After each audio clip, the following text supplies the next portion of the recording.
Thank you. Thank you. Senator O'Donnell. Carly, I just want to support the motion put forward by Senator Wilson in relation to councillors' pay. This is an issue which has been highlighted in this House over a long period of time, and it's an issue which, despite promises by respective ministers to have the issue addressed, it hasn't been addressed. And the councillors' pay issue has gone on for years.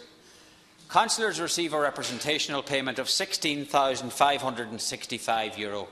That breaks down to €318.56 per week, and that is subject to PAYE, PRSI and USC.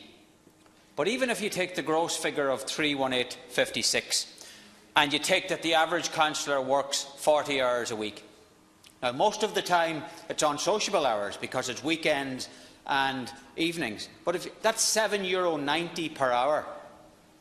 Now, speaking to many councillors and knowing many councillors, they work far in excess of 40 hours per week, whether it's 50 or 60, but if it were to be 60 hours a week, their earnings gross is €5.31 an hour. So the issue is grossly under-addressed. And the reason for that is because the minister or any sitting government don't feel that it's popular to deal with this issue. But what they're doing is they're undervaluing and selling out our democracy, because councillors are at the front line of Ireland's democratic process. And if someone has a query on the street and they want it addressed because the council system isn't working, they go to their local councillor to get it addressed. So if we want a functioning democracy, and if we truly value democracy within the local government sector, then we need to resource the councillors effectively. Because we have chief executive officers running around the country, up and down the country, claiming expenses and claiming everything else, and it's never reported. Why? Because they're the permanent government.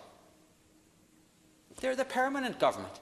So it's about time that the Minister for the Environment comes to this House and explains what he is going to do once and for all, because report after report, analysis after analysis, and the issue is not addressed. And I hope that the senators on the government side will support this motion today and compel the Minister to once and for all address this issue, which is long overdue.